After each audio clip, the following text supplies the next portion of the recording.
10, 9, 8, 7, 6, 5, 4, 3, 2, 1.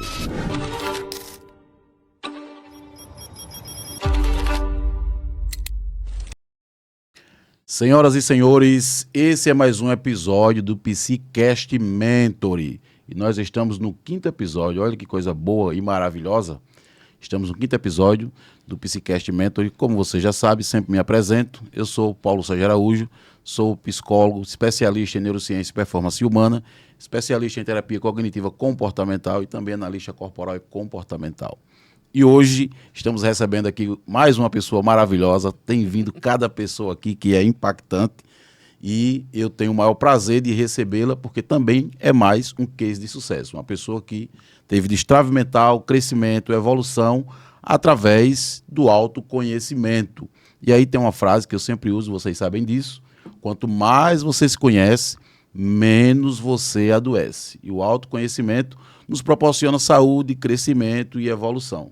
E eu estou aqui com Luana, que é a missionária Luana. Luana é mãe, Luana é missionária, é líder, lidera mulheres, está fazendo um trabalho excelente na cidade de João Pessoa, juntamente com seu esposo, o pastor Rodrigo Coelho, que vai estar conosco em um outro momento aqui também, passando por essa entrevista do nosso podcast.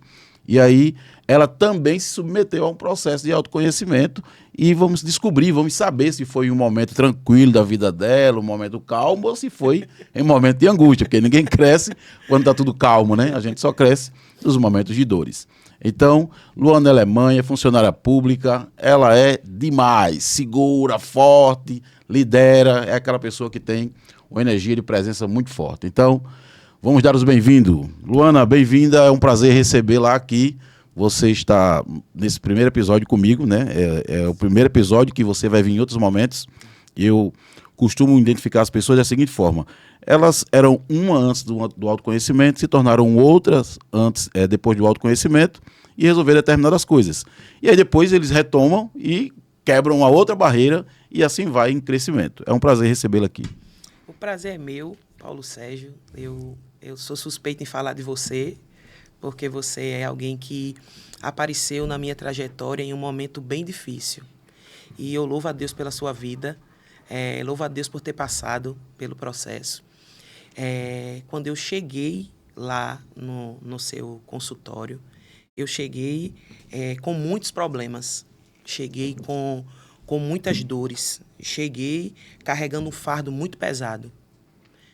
Já cheguei no meu limite, porque procrastinei muito. Eu sou, como você falou, eu sou cristã, líder, esposa de pastor, e a gente vai crescendo e sendo treinada para ser perfeita, né? Então a gente vai engolindo a dor, e isso vai fazendo mal, isso vai somatizando. E eu cheguei lá levando uma carga da minha infância e várias coisas que foram acontecendo na minha trajetória que somaram, e eu sempre colocando na conta de Deus. Não, Deus vai resolver, Deus vai me ajudar. Se eu leio a Bíblia, se eu prego a Bíblia que Deus cura, então é mais uma cura que Deus vai dar, mais um testemunho. E eu fui vendo que não era assim. E aí foi muita resistência, até que um dia você foi pregar lá na igreja e era você pregando e eu chorando. Você pregava para famílias, eu estava lembrando isso hoje, você pregava para famílias e antes daquela coisa toda da pandemia, a igreja estava cheia e você falando que as famílias eram o local onde se cria ou se começa as feridas. As dores, né? As dores, era você falando e eu chorando. E a ficha ali começou a cair. Mas ainda não foi ali. Eu peguei o microfone, né? Como ali a performance que se esperava, né? Falei que tinha sofrido dores, mas disse que chegaria um dia de eu conversar com você. Mas passou ali, então eu me coloquei na posição de dar o conselho, mas eu não ia. Né? Não ia. E aí foi quando eu fui levando ainda o fardo. Uhum. E meu esposo sempre foi o meu maior incentivador.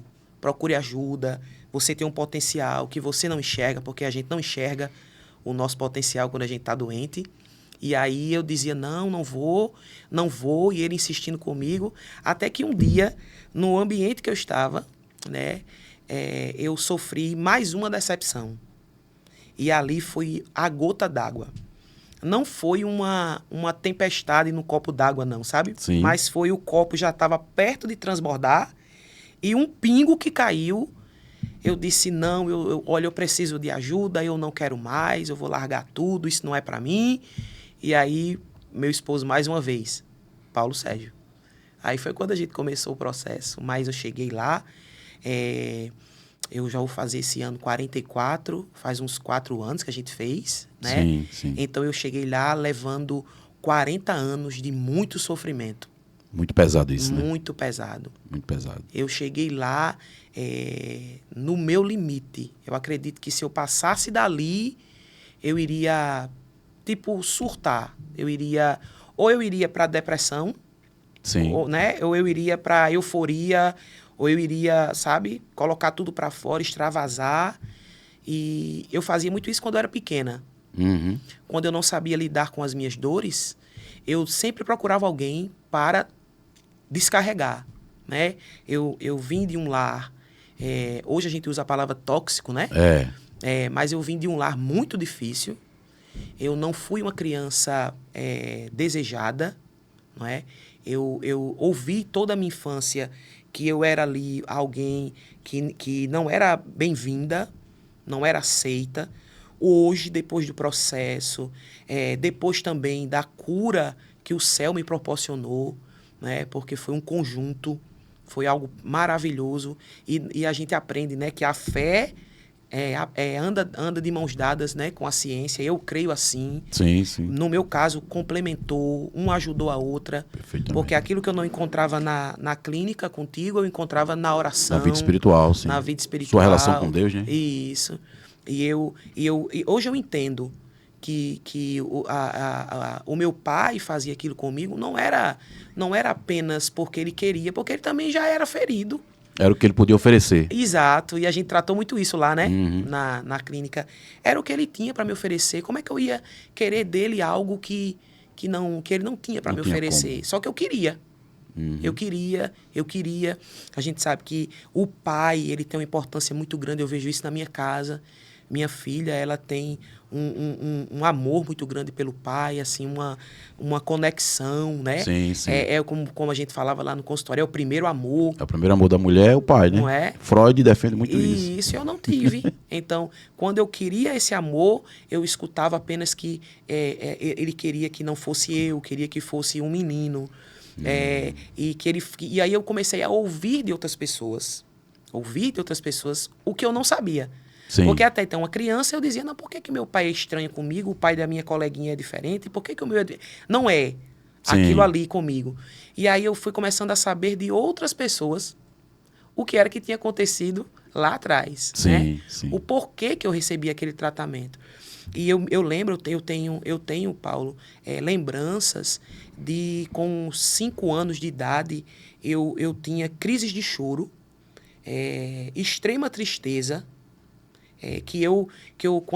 quando eu estava na casa da minha mãe me perguntava, eu lembro até do cantinho, qual era uma paredezinha que tinha um espelho, e eu ficava ali escondidinha, chorando. E quando eu estava na casa da minha mãe, aí minha mãe perguntava assim, minha filha, por que você está chorando? Eu não tinha explicação. Eu não sabia falar das minhas... Só sabia sentir. Isso. Aí eu dizia, porque eu tô com saudade da minha avó. Uhum.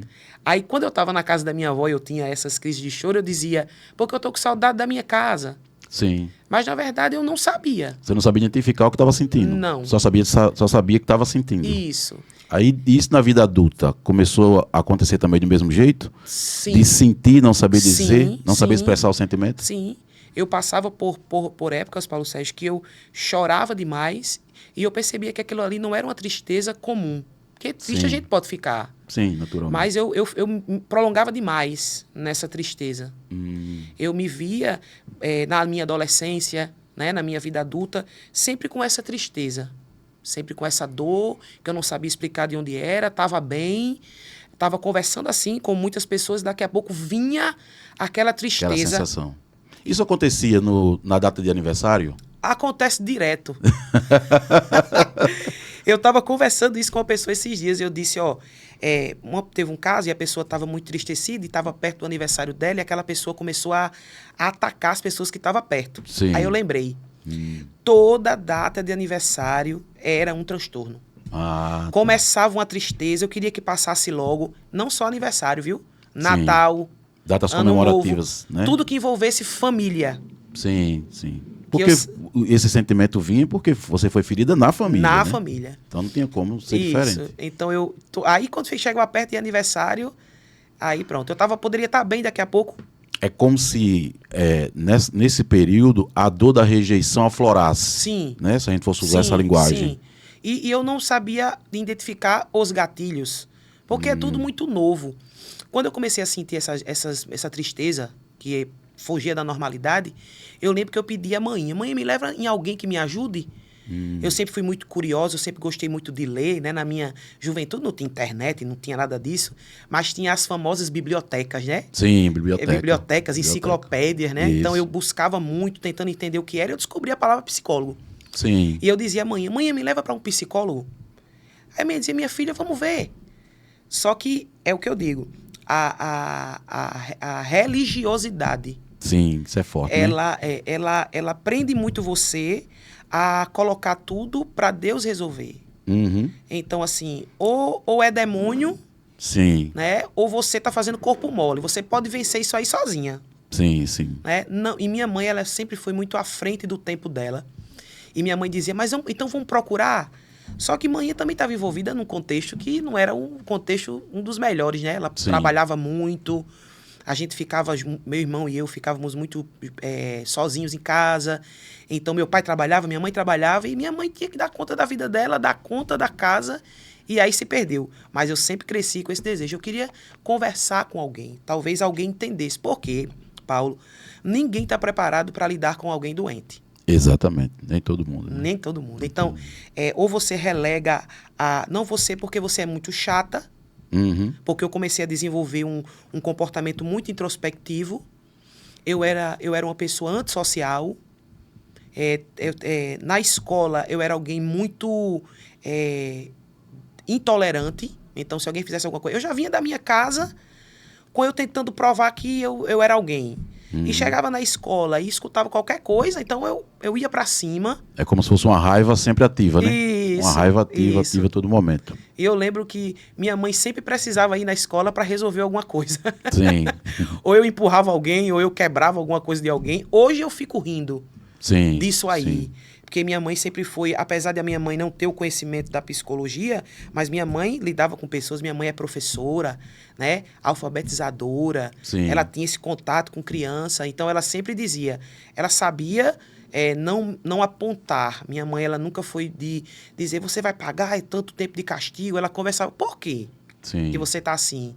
E aí eu dizia, porque eu fiquei com raiva e tal, então eu manifestei essa raiva na minha infância, manifestava na minha adolescência. Sim. Passaram pessoas incríveis na minha vida. Eu tenho uma fala de uma menina que eu nem sei onde ela tá, lembro o nome dela, Mônica, e ela diz assim, você tem um potencial tão grande, você é uma pessoa que sabe ler bem, escrever bem, mas você tem um grande problema, você não sabe se relacionar com pessoas. Eita, muito aí sério, né? Aquilo bateu assim na minha mente e desceu pro meu coração e eu disse, então, é porque eu preciso de uma ajuda. Mas olha, eu falo isso, eu estava fazendo o que na época, né? A 7ª série. Sim, qual era a idade mais ou menos?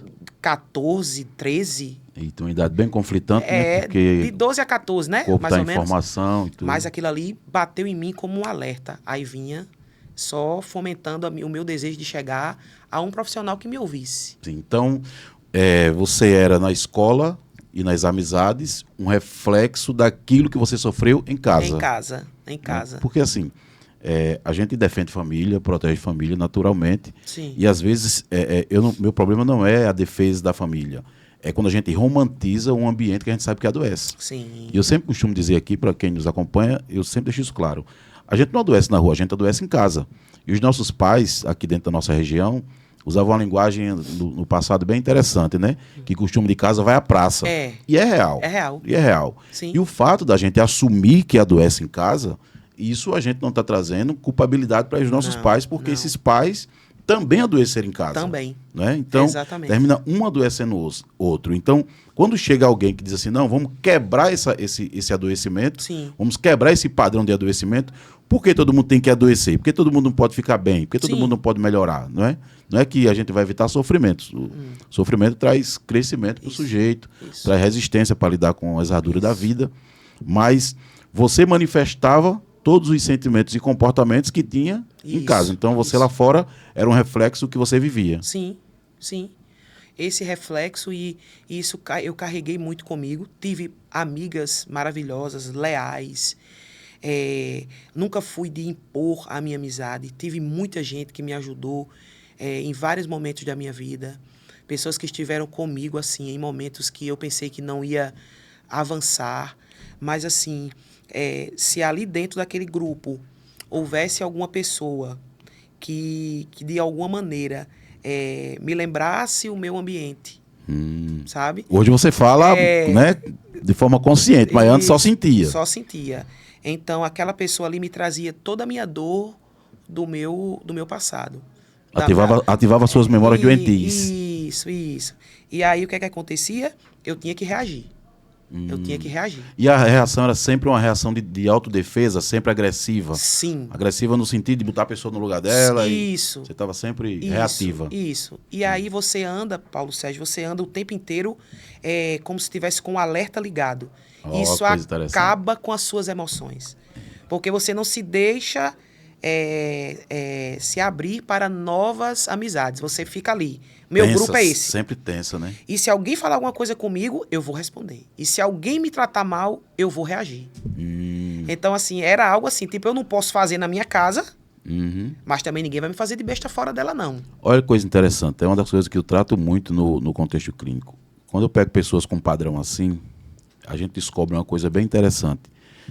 Você era uma pessoa mais reativa do que avaliativa. Sim. Não é? Sim. Então você estava sempre pronta para uma reação. Isso. Nunca para uma avaliação, nunca para avaliar o contexto, nunca para entender. Não. Hoje você procura compreender, entender, mas antes você estava sempre pronta para reagir. Isso. Já andava armada. Isso. Né? Então, tem muita gente que nos assiste que estão em sofrimento também, porque são pessoas que têm um padrão rígido muito forte. Isso. Né? E quando eu falo desse padrão rígido, esse padrão de embate, são pessoas que estão sempre prontas para uma reação. Então, elas se tornam mais reativas do que avaliativas. E o mais interessante é que essas pessoas reativas, elas são pessoas de um coração enorme. Não é? São pessoas assim que você sabe que pode contar com ela. Isso. Ela é leal, ela é uma pessoa boa, ela vai com você até o fim. Se ela abraçar você, abraçar a sua causa, ela vai até o fim. Mas a reatividade dela espanta as pessoas. Porque você, na sua essência, você... Espantar. Essa é a palavra. Você era uma pessoa excelente, mas a reatividade estava ali muito forte porque isso já era o vestígio da dor da rejeição lá do útero, como você citou. Isso. Né? E você falou aí a palavra lealdade. Eu sou uma pessoa leal. Sim. Só que eu estava tão desgastada que quando eu cheguei lá, lá no consultório, a gente começou a conversar, não sei se você lembra, que eu disse que lealdade era um defeito. Sim, ser leal demais estava me causando problema. Lembra? Eu disse, não, eu não gosto não. Lealdade para mim é um defeito. Aí você, e como, Luana, que lealdade é um defeito? Tem gente que está aí pedindo pessoas leais para se relacionar. Sim. Mas por quê? Porque o meu jeito, apesar disso aí é muito forte.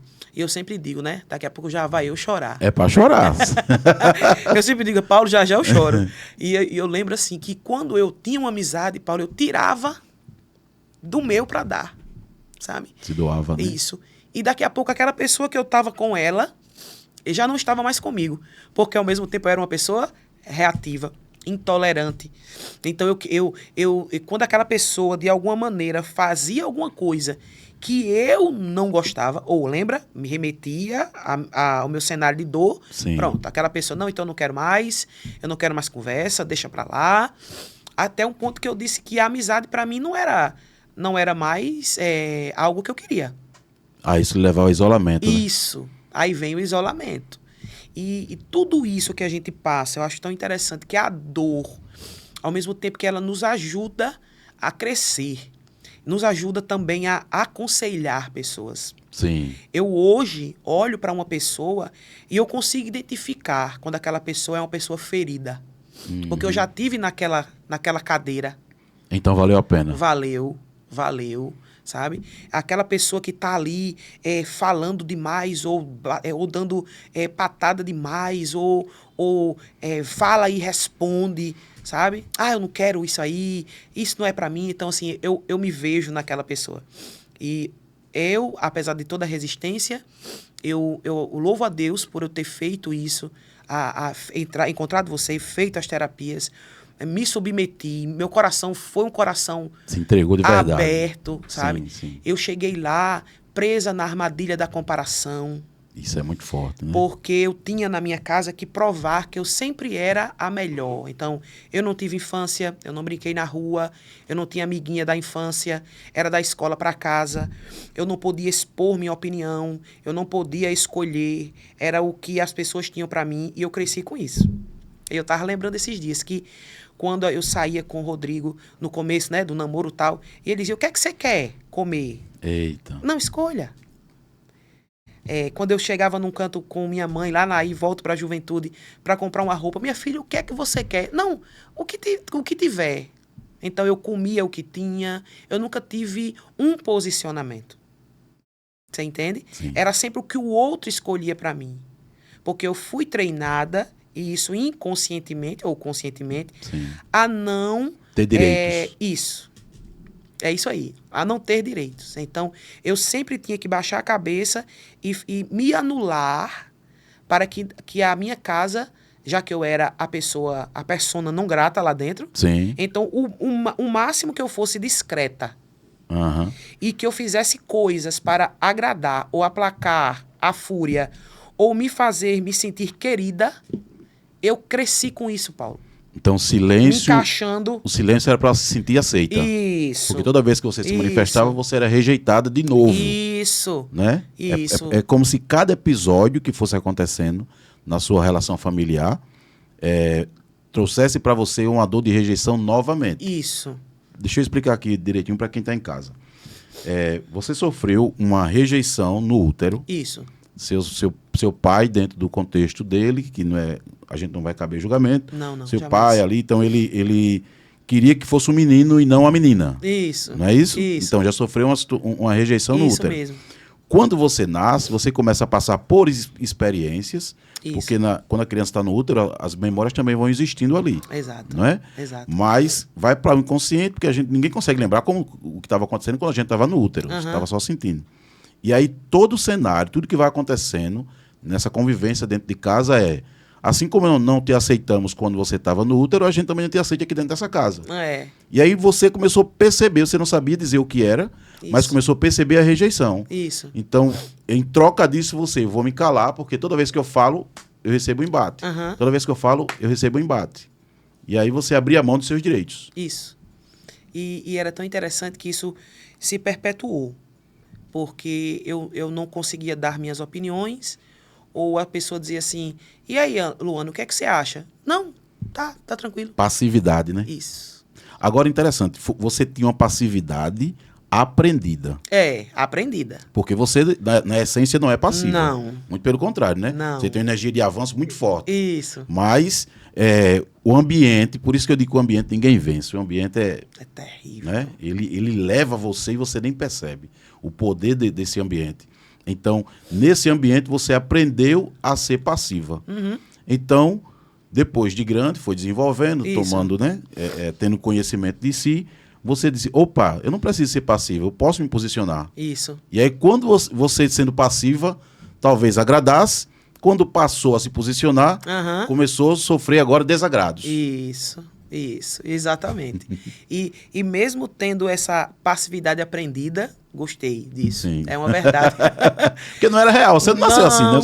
Você aprendeu a ser passiva. Isso, eu tenho uma personalidade muito forte, Sim. algo de liderança que eu descobria, eu tinha isso em mim, de liderar, nos seminários antigos da vida, né?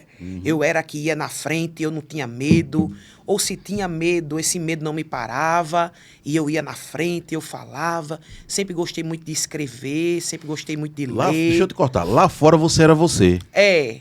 O que você não conseguia ser em casa. Isso. Muito interessante isso. Isso. Então eu tinha, mas quando eu chegava em casa, então se comporte de maneira que não desestabilize aqui.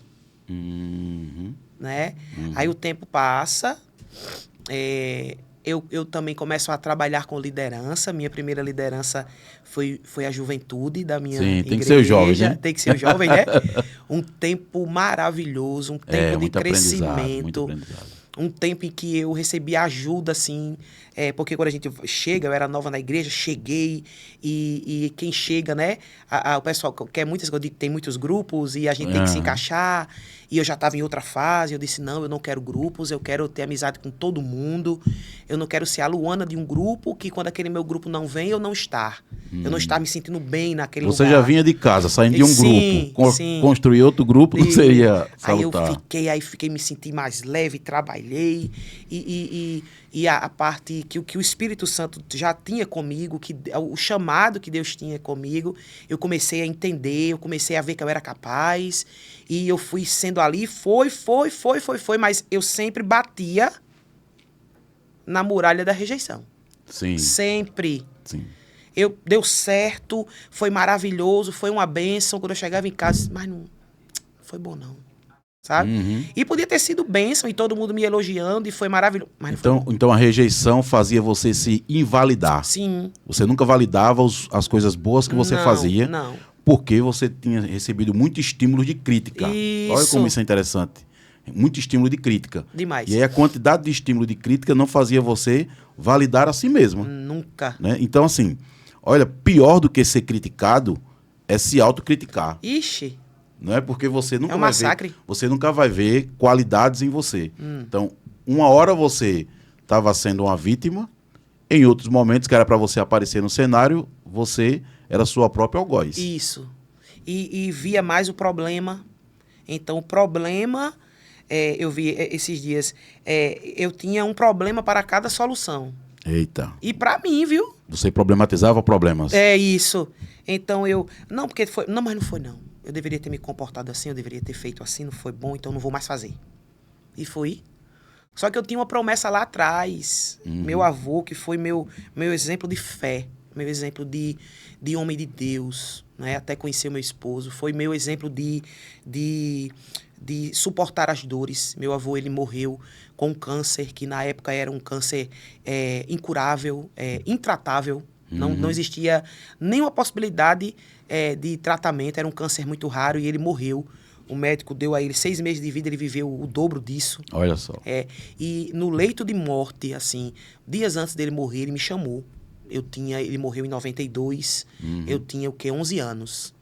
E ele chegou perto de mim e disse assim, minha filha, eu quero falar algo pra você. Tava eu e ele sozinho, minha avó tava na cozinha, e tava naquela época de um neto ficar lá cobrindo o outro, né? Sim, Meu irmão era muito pequeno, tinha 9, então eu era a mais madura, porque nesse contexto todo, Paulo, eu amadureci, eu já sabia cozinhar, eu já sabia limpar, eu já sabia me comportar, eu andava de ônibus, eu levava meu irmão, a gente se locomovia juntos, assim, nós éramos os parceirões, assim, sabe? Meu irmão e eu, de brincadeira, de fugir da escola para jogar baleado na praça, até a gente, assim, em casa mesmo, no contexto violento, no contexto tóxico, a gente era muito parceiro. E aí eu lembro que nessa coisa toda eu amadureci muito.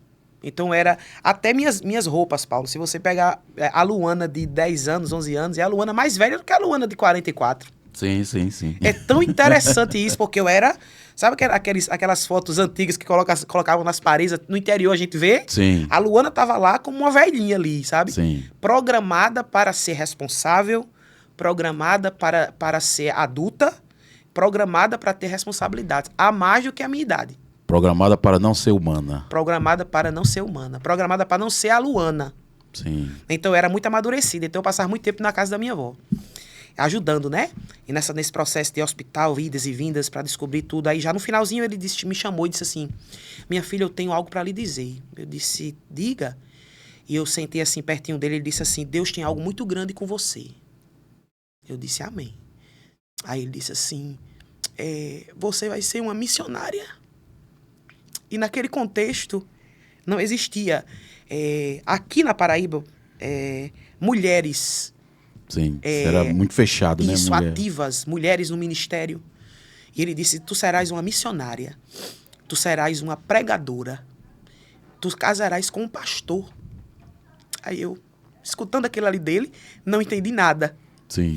E ele dizia assim, seja obediente à sua mãe. Dê gosto, né? Que ele usava essa palavra, Sim, né? sim. Dê gosto à sua mãe. Porque você vai ser alguém que Deus vai usar muito. E eu disse, tá certo, vô. E ele disse assim, e todos os meus livros, que meu avô, ele nunca fez seminário, assembleiano, pastor da Assembleia dos Sertões da Vida, né? Na década de 80. Ele era um homem de muita leitura, um homem muito culto, apesar de nunca ter ido a uma universidade, naquela época a 4ª série, mas ele tinha um vocabulário, ele do jeitinho dele, ele era o erudito, sabe? Sim. Eu tenho lá hoje na minha biblioteca, que começou com os livros dele, né? Meus livros teológicos não começaram depois do seminário Betel, mas começaram com meu avô. Ele tem livro, teve livros, ele disse, a minha biblioteca é sua. Eu vou lhe dar, a minha herança vai ser todos os meus livros. Sim. Então, se você visse os livros dele de teologia, que ele lia, que ele se aprofundava, e eu disse, meu Deus, que coisa linda. Então, ali eu recebi os livros, Sim. que os tenho até hoje na minha biblioteca. Quando eu olho, eu digo, meu Deus, como é que pode? Meu avô não ter tido não ter passado por nenhuma academia, não ter passado por nada de instrução, pós-graduação, mas ele era um homem sábio, aquilo que Deus tinha dado a ele, ele estava dizendo para mim, ó, você vai continuar o meu legado. Então, e de fato, viu? Aí, tudo que ele falou aconteceu. Esse avô era parte de pai ou mãe? Mãe, meu avô, parte de mãe. Meu avô, por parte de pai, eu não convivi muito, porque ele morreu quando eu era muito pequena. Sim. Mas tenho lembranças dele, assim, ainda na infância, que ele era assim, criança para estar bem tem que comer muito. Sim. Né? Tem que ser gorda. Ele dizia, eu lembro que ele me levava para tomar caldo de cana, então... Mas ele morreu muito cedo. Ele morreu, eu não tenho muitas lembranças dele. Já parou para pensar numa coisa interessante nessa sua história? Você percebe que você teve rejeição no útero, você foi rejeitada. Sim. Pelo pai, e naturalmente a mãe também rejeita, né? Porque a mãe... No contexto, né? No contexto, a mãe, ela... Imagina uma mulher, tá com um bebê no seu útero, Sim. ali na sua barriga, onde o marido tá dizendo que não quer. Então, Sim. antes dele rejeitar a menina, isso não foi a primeira rejeição que dentro dessa casa passou. Com Rejeitou certeza. a mãe. Sim. Aí você já cresce com uma fissura emocional voltada para a questão paterna. Aham. Aí esse mesmo útero que você adoeceu, vem uma referência depois. Já parou para pensar nisso? Sim. Vem uma referência que é esse pai dessa mãe. Isso. É como se ele estivesse dizendo assim, ó, eu te aceito. Isso. Então, a tua transformação começou com o teu avô. Sim. Sim. Não é? Isso. Ele se torna uma referência daquilo que tu não tinha. Então, Isso. na história da rejeição, tem sempre alguém causando uma aceitação. Ó, que legal. Só que a gente às vezes não percebe. Isso. Não é? Porque a gente, Paulo, vai querer sempre a aceitação daquela pessoa. A primária. E você cresce com isso, né? Sim. Então, por mais que meu avô me enchesse de amor, porque ele foi alguém assim que fez de tudo para suprir essa parte aí do beijar, do abraçar. E é interessante que manhã fala assim, mas ele não era assim comigo não, viu? Claro. Ele não era assim comigo, não. Ele brincava, disse, mas eu sou assim com ela. O avô, ele se realiza como pai na neta, né? Isso. E aí mãe brincava muito com isso. E ele tinha esse jeito dele. Agora, de me aconselhar. deixa eu te trazer aqui uma coisa bem interessante. Tá. O teu avô, ele não foi... Eu gosto muito desses padrões. Tá. O teu avô, ele não foi para tua mãe o pai que deveria ser. Não. Certo? Aquele, né? Aí, com você, é como se ele estivesse assim dizendo pra sua mãe, ó, eu tô compensando que eu não fui pra ti. Sim. Aí trata tua filha ótimo, né? Então, você era tratado pelo seu avô da melhor maneira possível. Sim. Ele já estava com outra experiência, Claro. um aprendizado, tudo. Aí hoje, trazendo para o nosso contexto atual, o seu pai não foi pra você aquele pai que você queria. Pelo contexto dele, ele tem as dores dele. E ele como avô? Meu Deus do céu. Ele como avô, ele é irreconhecível. Irreconhecível, né? Ele se realiza como avô na sua Ai, filha, é. compensando o que não fez a você como filha dele. Sim. Interessante, Quando a Daça chegou, ele estava aposentado, então Cadê ele a era... Daça? Ela tá ali cheia de sorriso, ó. Ele era o cavalinho de Adassa, ele era o que fazia tudo por Adassa, o defensor de Adassa. Sim. Ah, meu filho, o amor... Ele, Ô, Lu- ele disse, eu te amo, Paulo. Eita, que coisa pesada. Quando eu olhei assim, e meu irmão até fala, meu Deus. Daí a gente Meu pai conversa dizendo porque, que ama, né? não é? E aí ele diz assim, minha neta, eu te amo. Quando eu vi ele falar aquilo ali, eu dizia, meu Deus do céu, que coisa linda. Sem perceber, eram comportamentos como se tivesse te pedindo perdão por tudo. Eu acredito assim. Não é? Eu acredito assim. Ele fez tudo.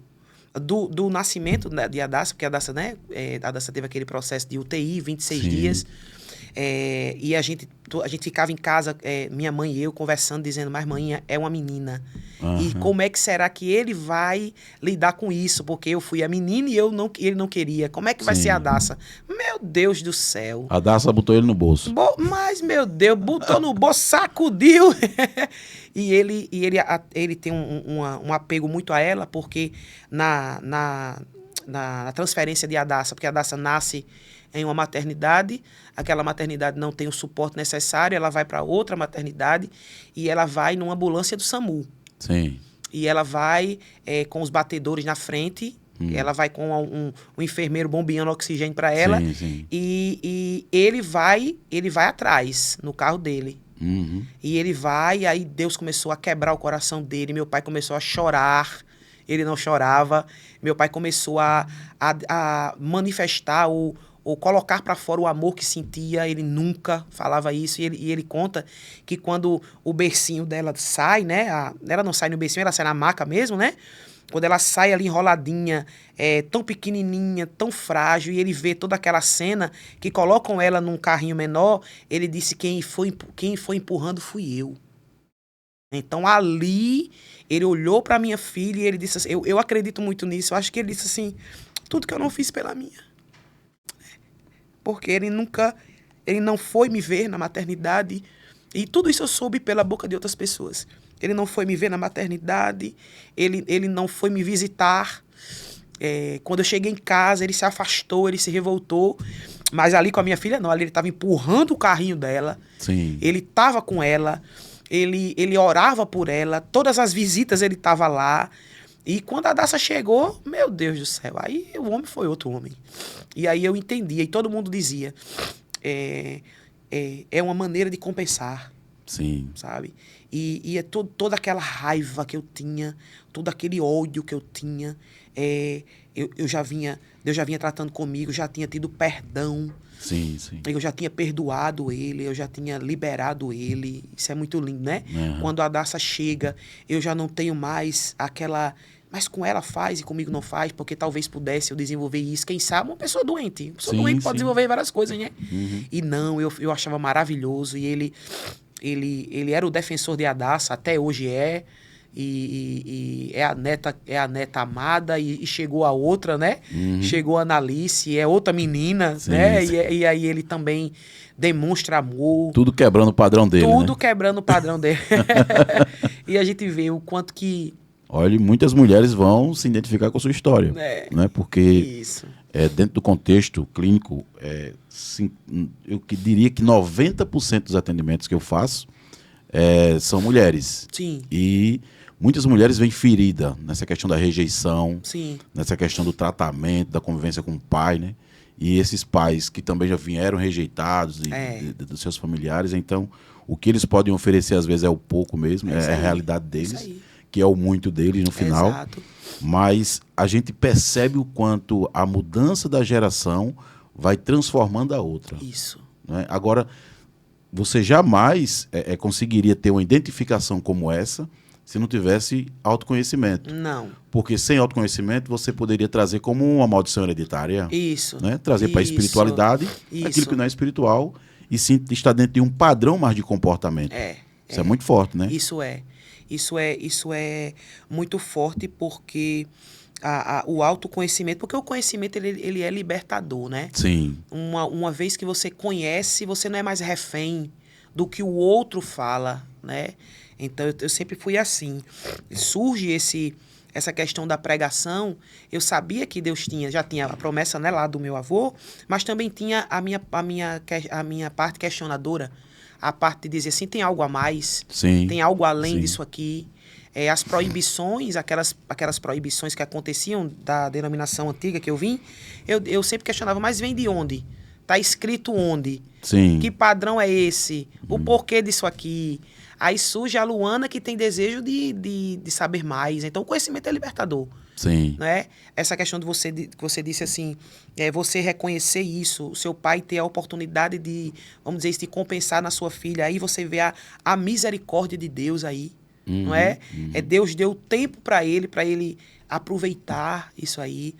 E eu vejo que quando eu fui para o cumprimento da promessa, da pregação, eu comecei também a bater nisso, porque como eu fui adoecendo, a minha primeira pregação, Paulo, foi em 2010, né?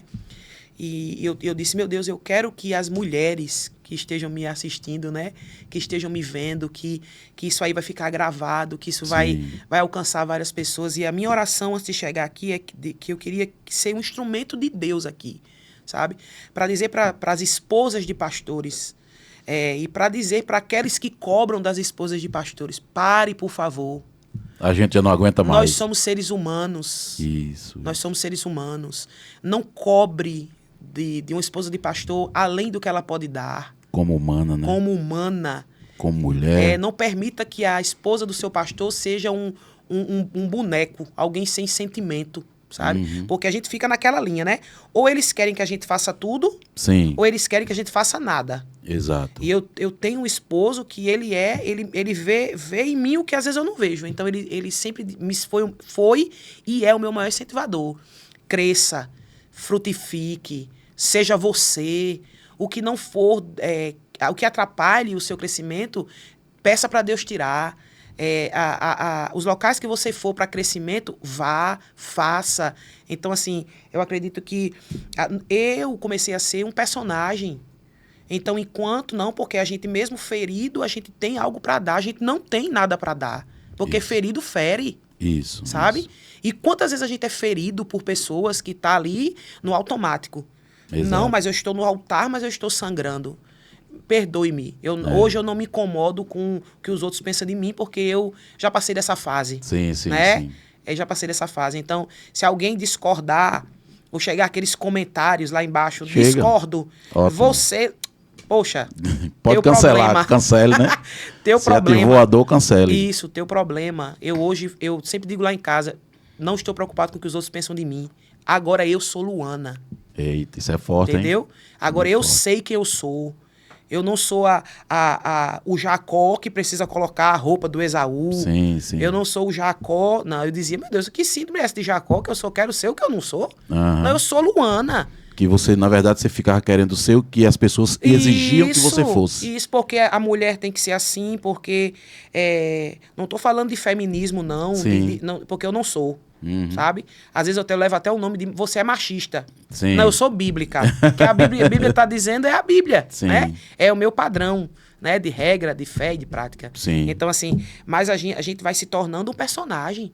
Sim. Dentro da igreja, porque a gente tem que ser perfeita, porque a gente não pode chorar, porque a gente não pode, em algum momento, explodir, a gente tem que ser aquele padrão. E olha só, tem muitas mulheres que são boas, Sim. têm assim, conhecimentos, têm um coração muito voltado na sua essência para cuidar realmente das pessoas. Isso. E com essas cobranças, elas se sentem impedidas de tratar de si mesmas. Isso. Isso que é importante para as mulheres que nos acompanham. Verdade. Se elas cuidam de mulheres, elas aprendam a cuidar de si. Sim. Porque no fim das contas vai ficar ela e ela. Exato. Não é? Vai ficar ela e ela. Então, a gente tem muita gente no campo feminino tomando conta de mulheres, liderando mulheres, e elas não param para cuidar delas, para cuidar de si. Isso. Com medo de ser censurada, Isso. com medo de alguém falar. Como é que pode, no cargo que ela tem, a mulher de Deus que ela é, né, entrar em um processo depressivo, ter crise de ansiedade como se ela não fosse humana? Isso. Então, eu conheço muitas mulheres que estão em liderança,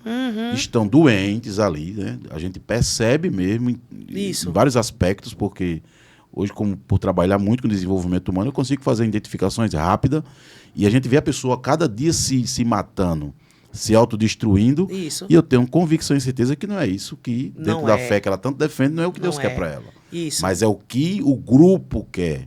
É o Isso. que as pessoas querem. Isso. Então, que elas sejam mais maleáveis com si mesmas. Sim. Porque o que Deus tem para nós é vida em abundância. Sim. Né? E às vezes nós somos as nossas próprias algozes. Eu fui minha algoz por muito tempo. Aí eu chego na pregação, começo a pregar em 2010. Me lembro como se fosse hoje. A primeira pregação foi sobre José. Sabia do meu potencial. Mas quando eu desci da pregação, tinha alguém lá que disse assim, interessante, né? Eu pensava que você vinha vestida de outra forma. Eita. A mensagem tão intensa foi... Não, ela não falou do José que eu preguei. Sim. Sabe? Que a minha primeira mensagem foi sobre o José. Aham. Ela veio dizer que ela queria que eu tivesse vestida no padrão que as pregadoras têm. Sim, sim. Tinham na época, que Na era aquele época. blazer, É. né? Hoje é o tênis, né? Sim, hoje é o Mas tênis. antigamente era o blazer, né? Então, pregadora tem que ter um blazer. Aí eu parei, olhei assim pra ela, pronto. Só aquilo ali já bastou pra eu ficar... Meu Deus, será que não foi bom? Será? Então, eu ia e batia Porque na essa- opinião alheia. Porque essa fala dela ativava suas memórias de rejeição Isso, da infância. Isso. E eu fui pregando, comecei a pregar, e Deus foi abrindo as portas, porém, eu estava ferida. E aí, Paulo, começou aquela que a gente aprende lá, a crença de não merecimento. Sim, aí é forte, né? Ixi, como é terrível essa crença de não merecimento. E aí, eu acabava de pregar, aí eu me comparava. Eu perdi várias oportunidades. Eu preguei em locais Sim. que quando eu subia no altar, que eu via aquela multidão de mulheres, eu me sentia tão incapaz que eu sentia que eu não falava coisa com coisa. Sim, sim. Na minha Na sua interpretação, cabeça, na sua tá? interpretação. Quando eu chegava em casa, que eu ia ver a pregação, eu dizia, meu Deus, não foi isso. Ah, você ia avaliar. Agora A você ia avaliar, né? Luana ia avaliar. A Luana sempre se avaliou e se nivelou por baixo. Uhum. A Luana antes. Eu sempre me nivelei por baixo e sempre me comparei. Eu me lembro de um episódio, quando você estava no processo Sim. de autoconhecimento, que você ia a um evento, lembra Sim, disso? lembro demais. E eu ia falar agora dele. Tá vendo que eu digo que contigo a gente fala demais? E tinha uma determinada cantora, né, que tem um nome e tal. Isso. E aí você... Fala aí, vou deixar você falar. Tá bom. Foi um evento lá em Bahia, né? Na minha terra natal. Sim, né? sim. E me orgulho demais. Eu só nasci lá e depois fui pra Santa Rita. Sim. E aí eu fui pregar lá. E quem ia cantar... Eu falo porque eu gosto demais, é uma referência de Mulher de Deus. Era Eliane Oliveira. Ah, tá. Eliane Oliveira, no auge, as músicas... Eliane dispensa a apresentação, né? Sim, E eu era pregadora. sim. Paulo, Deus me deu a mensagem, preguei sobre Maria, mas eu comecei a ficar em pânico. Eu disse, meu Deus, o que é que eu vou falar? Até o dia de pregar. O quê? Foi um massacre. Eu não dormia, eu ficava desesperado. O que é que eu vou fazer? O que é que eu vou fazer? Aí eu lembro que Rodrigo disse assim, fale com Paulo. Você tá na terapia, converse com ele. Olha só. Só que eu tinha ido na terapia e não tinha Pastor sempre com falado. as palavras sábias dele, né? Eu tô dizendo que ele é o maior Leve isso, né? incentivador. Porque o que eu acho Isso. interessante nessa fala dele não é nada, é que ele percebe que a sua dificuldade não era uma dificuldade espiritual. Isso. Não é porque você não conhecia o que ia pregar, era um desconforto psicológico. Isso. Né? E ele Isso. disse, fala com ele, Fala pergunta com por quê, ele. né? E eu sempre fui muito fechada, né? Que a gente sempre fala isso, você sempre bate nessa tecla. Mas você tá repetindo o padrão, vamos melhorar isso aí, né? Você sempre Sim, falava sim. isso. E aí eu disse, mas eu acho isso uma besteira tão grande, porque a gente começa a achar que é besteira, Sim. né? É besteira, mas tá incomodando. É besteira, né? mas tá incomodando. Aí eu falei contigo. Aí eu disse assim, Paulo, o que é que eu vou fazer? Porque eu vou pregar. Não, eu vou pregar e Eliane Oliveira vai estar cantando. Isso foi uma sessão, né? Isso, no telefone. Eu mandei Foi no pra você um telefone? zap. Ah, tá. Foi. Que eu também não... Eu sou a tão tímida que naquela época eu não gostava de pegar o telefone pra falar. Pra falar. Então eu mandava mensagem e deixava o celular lá. Aí depois eu pegava pra conferir. Aí você disse assim, troque. Aquilo ali, meu Deus, até hoje eu falo. Então repete, tu me mandou um áudio. Eu disse pra você assim, Paulo, o que é que eu vou fazer? Eu tô ficando apavorada porque eu vou pregar e Elian Oliveira vai cantar. Eu vou pregar no mesmo canto que Elian vai cantar. Aí você disse assim, Luana, troca. Ela que vai cantar onde você vai pregar. Rapaz, que chave, né? Glória a Deus. Muito forte. Eu me arrependo todinho. Não é?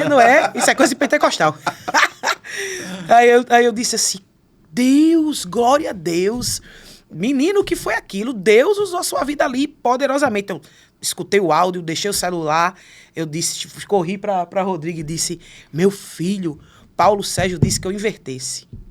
Eu não estou pregando onde ela está cantando, mas ela está cantando onde eu estou pregando. Sim. Gente, que coisa linda, Paulo.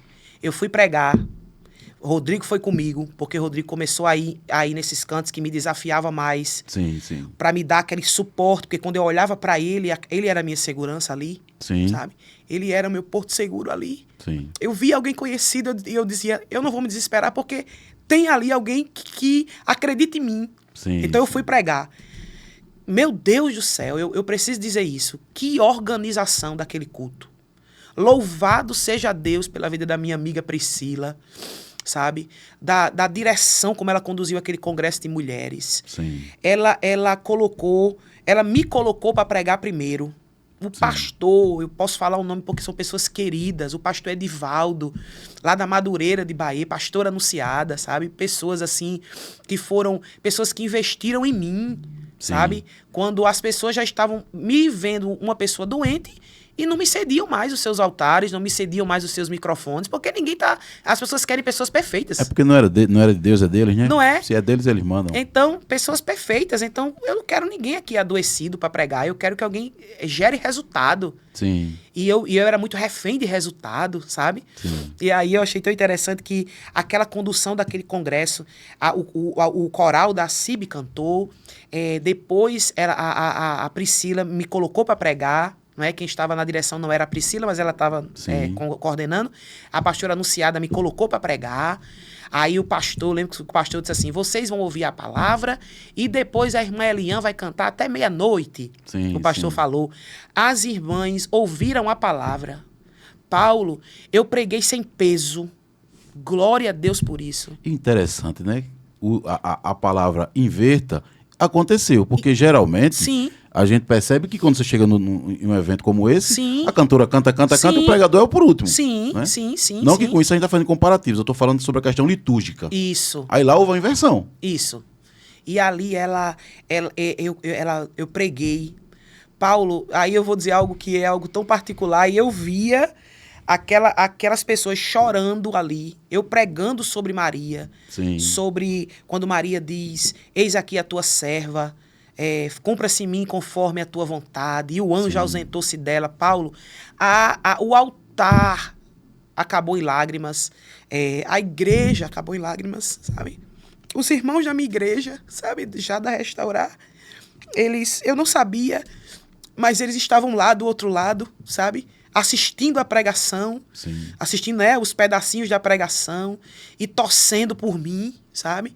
E aí felizes porque ela é uma referência para nós. E eles felizes porque eu estava ali com ela. Então eu comecei a me sentir amada, querida, sabe? E eu disse, meu Deus, eu não me senti, porque a gente fica querendo... a gente fica colocando palavras como se as palavras fossem do diabo, sabe? Mas ali eu me senti importante. Não importante em mim mesma, mas importante naquele contexto. Eu sou alguém. Deus me dotou de um talento. Eu sou uma pregadora, sabe? Ali você não se rejeitou. Jamais, jamais. As pessoas gravavam os vídeos, Paulo, e aquele boom da internet, onde amigas minhas que tinham um pouquinho de seguidores, mas que foi a internet. Quantas vezes, Paulo, eu gravava conteúdo e não postava? Sabe? Com medo de ser rejeitada. Com medo de ser rejeitada. Quantas vezes eu tinha algo pra dizer. E agora tá até fazendo live aqui, ó. Então, assim, eu sempre achava, eu tenho algo para dizer, mas não é importante, eu vou falar para quem? E as pessoas começaram a dizer para mim, Luana grave, Luana fale. Mas eu vou falar para quem? Para o seu público. você tem pessoas que lhe admiram, você tem uma palavra que as pessoas gostam de ouvir. E ali eu sempre tive isso muito comigo, Paulo. Eu não vou me moldar Sim. ao que eu prego para agradar ninguém. Sim, sabe? sim, Então, sim. eu já vinha com isso. Eu amo muito a palavra, eu gosto de falar a palavra sem mistura, Sim. sem invencionice, sabe? E ali as pessoas às vezes tentavam forçar, mas fala assim, mas se comporta assim. Eu disse, não, Deus me deu isso aqui, vai ser desse jeito. E aquilo ali foi, pronto. A partir dali... Houve um destrave. Houve um destrave. Eu fui esses A cantora dias... cantou bem, foi tudo muito bem, né? Foi. E a gente cantando junto e não teve E peso. naturalmente. Aí, como eu comento com o Rodrigo, eu nem gaguejei. Sim. Né? Porque eu falo, eu sou muito acelerado, eu sou muito intensa. Aí, às vezes, o que eu falo, o pensamento já tá lá na frente e eu já tô falando aqui. Então, assim, foi algo maravilhoso. E hoje eu enfrento públicos. Sim. Hoje eu enfrento públicos muito maiores do que aqueles. Na naturalidade. Né? Chego lá, não tenho mais, e aí eu quero deixar isso, assim, marcado, gravado aqui. Registrado. Deus me deu para fazer uma conferência, né? Foi a primeira conferência Restauradas. Esse ano eu fiz a segunda conferência Restauradas. E Deus fez algo sobrenatural. E eu disse assim, esse ano eu quero me importar com quem importa. Eu não quero saber de decoração, eu não quero saber... Sim. Distribuir Isso é posicionamento, isso é posicionamento. Distribuir as atividades, eu tenho uma equipe maravilhosa e meu esposo é meu braço forte ali, ele entra, os obreiros da minha igreja são perfeitos, assim, entraram, os homens foram trabalhar e eu disse, esse ano eu só vou chegar para começar a dirigir o culto. E eu, para não sofrer, tá dando errado assim, eu não quero saber de nada, eu quero chegar... para dirigir o culto, eu sei que Deus vai fazer algo grande. Sim. E aí eu tava orando, e eu disse assim, Deus, mesmo incapaz, mas me usa na direção daquele culto, eu quero ser um instrumento nas tuas mãos ali. Eu sei que tem mulheres feridas, sei que tem mulheres que precisam de uma palavra, e eu sempre digo isso, o Espírito Santo fala. Sim. Se eu não ouço, o problema está em mim, não está nele, porque ele fala, ele é uma pessoa, não é? E aí eu escutei. Eu estava ajoelhado assim no meu lugarzinho da minha cama que eu fico orando. Aí o Espírito Santo falou assim ao meu coração assim, incapaz não, dependente. É diferente, né? Caramba! Quando Quebrou eu me levantei, tua crença de incapacidade. Ixi! Se levantou outra. Quando eu me levantei, é mesmo, incapaz não, dependente. Então é isso que eu sou hoje no altar. Sim. Não sou a Luana incapaz. Sim. Não sou a Luana que a se media. incapacidade estava nas suas crenças de incapacidade sim. que foram construídas lá atrás. Sim. Saber que você é dependente, que você tem um nível de espiritualidade com Deus acima de todas as coisas, faz com que você mostre o quanto você, como humana, Sim. tem seu lado espiritual que precisa ser respeitado e considerado. Isso. Então, até nessa área, Deus ele se fez presente na sua vida. Demais. Falando com você e quebrando crença sua. Quebrando crença, eu disse, poxa vida. Que era uma percepção sua de si mesmo, não tinha nada a ver com Deus. Eu né? disse, isso é muito inteligente. Eu dizendo, isso não é coisa da minha cabeça. Sim. Eu disse, meu Deus, e ali, mais uma crença foi quebrada. Olha Que só. coisa, eu disse. Aí, quando eu levantei, eu disse, eu estou curada. Maravilha. Glória a Deus. Eu disse, que coisa linda. 30 dias de jejum, 30 dias de entrega, 30 dias de oração, tal. E numa oração que eu fiz ali, Resolveu tudo. o Espírito Resolveu Santo disse, você não é incapaz, não. Porque assim, você vinha numa preparação, mas o que estava sempre impedindo, é importante a gente deixar isso claro, Isso. era a sua crença de incapacidade. Sim. Não é? Então, Sim. se você não tivesse se ouvido falar isso, Sim. não é? Se você não tivesse ali ativado essa sua inteligência espiritual, É interessante. né? Que é a isso. inteligência espiritual. Isso. Se você não ativa a sua inteligência espiritual, você ia para a organização do culto, direção Sim. de tudo lá com as mulheres, mas com aquele calo no pé, Sim. me sentindo incapaz. Aí a coisa não flui, não é porque a inteligência espiritual não permitia, Isso. é porque você era quem estava travada. Isso. E olhe, isso aqui vai trazer insight para muitas mulheres que nos assistem. Vai. Esse podcast Vai, nosso aqui vai trazer uma clareza. Você vai ver quantas mulheres vão Eu se identificar creio. com a sua história. Vão Eu se identificar. Porque as mulheres, elas percebem isso. O que a gente hoje está trazendo de voz para outras pessoas ouvirem é de muita gente que está sofrendo Enquanto a gente está aqui nessa gravação, tem mulheres dentro de um quarto, Sim. tem mulheres sofrendo, tem mulheres em sofrimento psicológico, achando que é uma cobrança divina. Isso. Né? Achando que é Deus punindo. Isso. Quando na verdade não é, ela está precisando de um destrave mental. Exato. Se ela destravar a mentalidade dela, Isso. ela se levanta hoje. Exato. Isso é muito Isso, sério. Isso. Que maravilha, Luana, te ver aqui, te receber, porque eu estou vendo aí que houve muitas mudanças, Ouve. não é? Sim. E aí, essas mudanças param por aí ou, na sua percepção, ainda existem coisas que precisam ser tratadas? Ixi, tem. E eu levei isso para você esses dias, né, conversando com você. E eu disse, o meu desejo é voltar, porque fazer terapia de novo, não mais com aquela Luana. Não é pecado fazer terapia. Não é pecado, eu levanto a bandeira. Sim. Vá para o terapeuta. Nossa igreja investe em pessoas. Sim. Pessoas que dizem, mas não, vá. Né? Esses dias foi enviada uma pessoa para terapia, pessoa que estava em sofrimento psicológico terrível e já martirizando o próprio corpo, então foi a terapia. Então hoje a nossa igreja, o nome da nossa igreja é Restaurar. A gente entende que existe Deus, ele pode todas as coisas, não é? Sim. Deus pode todas as coisas, mas ele deixou o cardiologista, ele deixou o endocrinologista, ele deixou e não deixou o psicólogo? Sim. Sabe? Não pode deixar o psicólogo? Não. Por quê? Porque é mais fácil a gente tratar de algo visível e as suas emoções, elas também se tornam visíveis quando a dor começa a somatizar. Então, assim, façam terapia, venham. Eu estou diante do melhor. Obrigado. Eu digo isso, Paulo, e eu sei que você sabe da importância que você teve na minha vida. Você é uma pessoa, assim, muito usada por Deus. Você tem a sua ética. Você chega ali, você deixa a pessoa extremamente à vontade.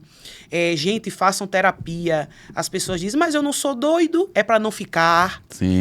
Doido é quem pensa que é normal. É isso. E eu digo, faça terapia, procure ajuda, converse, fale, não sofra sozinha.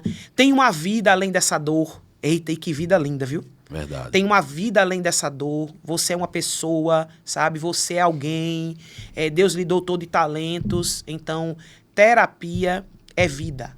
Maravilha. É vida. Então, quem tiver agora, nesse exato momento, independente de quando chegue, né? Sim. Se de dia, se de tarde, se de noite. Sim. Você que está sofrendo isso, que eu já sofri, que se como é que eu posso dizer? Se identifica, né? com isso que eu falei, você está no ponto certo para procurar ajuda. Maravilha. É a hora de procurar. Minha amiga, muito obrigado. Eu que Um prazer agradeço. lhe receber aqui, viu? Você é uma bênção. Falei muito, tá vendo? Não, mas tem que falar, né? Tem que falar. Se Coisa não falar, boa. não funciona. Coisa boa. Obrigado por ter se sentido tão à vontade, por ter evoluído, crescido tanto. E ficou um grande recado aqui, Sim. que no futuro, até seus netos futuramente vão ouvir isso. Eu creio, né? eu creio. Da avó eu falando creio, em podcast. eu creio. Com certeza. Então, minha gratidão. Nós finalizamos mais um Psicast Mentoring e compartilhe, comente, porque eu tenho certeza Isso. que você se identificou. E sempre finalizo com a mesma frase. Quanto mais você se conhece, menos você adoece. É isso mesmo. Maravilha. Um abraço, gente. Tchau, tchau. Tchau.